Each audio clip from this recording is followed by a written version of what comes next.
Hello students, today we're going to be graphing linear equations directly from the equation. Please don't forget to take notes as you go and complete the survey that follows the video. Keep in mind there are always two ways for us to graph equations. The first is from the table that we've already done, where we had table of values or created them, find the points and connect them to create a straight line. Today we're going to be looking at the equation. We're going to identify our slope and our y-intercept. We're going to create 2 points or more, connect the points, and create our straight line. So let's take a look at our first example. In every equation, we need to have a slope and our y-intercept. If it's not in slope-intercept form, you need to manipulate the equation and solve for y so that you do have slope and a y-intercept. The slope, or the m value, is always with the x. So, in this problem here, the value with the x is 7. So we know our slope is equal to 7. Now keep in mind, our slope is always the ratio of rise over run, or the change in y over the change in x.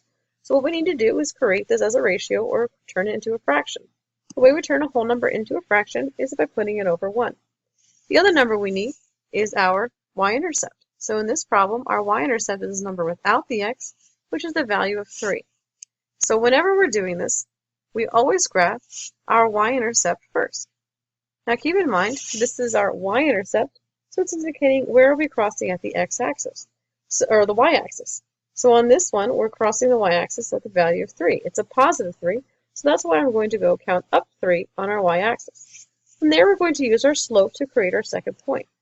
The top number will indicate up or down movement, so we would go up if it's positive, or down if it's negative. The bottom number indicates our left or right movement. We go right if it's positive, or we go left if it's negative. Now in this problem here, if I were to count, and I would go up 1, 2, 3, now I'm off the graph, but if I continued, I'd go up 4, 5, 6, 7, and then I can count over 1 and create my point. However, it's off the graph. So I notice here, if I go up 7 over 1, the opposite direction to actually create a point on the graph would be to count down 1, 2, 3, 4, 5, 6, 7, and over 1. And I'm going to create my new point. So as you can see, we have ourselves 2 points. One made down here, and the one made up here. Since we have 2 points, that's enough. We can go ahead and create a straight line. So this is what the graph of this line looks like. We started at 3, and if we count up 7 over 1, we're off the graph. So we go down 7 and to the left 1. Now sometimes it's not always in slope-intercept form. So when we have these types of problems, our priority is getting it in slope-intercept form. So we have 9x plus 2y is equal to negative 8. Remember, we're trying to isolate the y. It's an addition problem. So the first thing we need to do is subtract 9x from both sides. Now, like I said before, like we saw in the past, it does not matter where the x is placed. It's just important to understand that the number with the x is always going to be our slope. So from here, we have to make sure the y is isolated by itself. So right now we have 2 times y. So the opposite of multiplying by y is divide by, or to multiply by 2, it's divide by 2. So notice here how I'm dividing each thing individually by 2. And what you can do is simplify if necessary. So in the first one, we have 8 over 2, which simplifies down to 4. However, with the x value, we can't simplify any farther. In fact, it's always best to keep it as a fraction anyway, and never turn our slope into a decimal. So as I said, our slope is always the number with x. So in this problem, it's 9 over 2, but keep in mind we have a minus sign there. So what we're going to do is I'm going to assign the top number as the negative and the bottom one as the positive. It does not matter which is which, just assign one of the numbers as negative.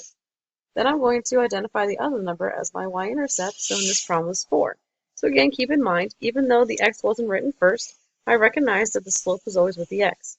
So now I'm going to plot my b value first. So in this one, the slope, or the y-intercept is at positive 4. And then I'm going to use my knowledge of rise over run in order to get my second point. So since it's a negative 9 over 2, my negative is telling me that my line has to head downwards. So I'm going to count down 9. So from 4, I'm going to count down 1, 2, 3, 4, 5, 6, 7, 8, 9. And then I need to make sure that I'm running 2 to the right because it's a positive 2. So it's going to go over 1, 2. So now that I've gone down 9 and to the right 2, I now have my second point. I can go ahead and connect my points from there. And I have myself a straight line. Now, as before, we always have our special cases. In the first one, it's x is equal to negative 5. When you have your special cases like these, you want to identify where is x equal to negative 5. So in this problem, it's right here on the x-axis. Since it doesn't involve the number y, we're not going to cross the y-axis.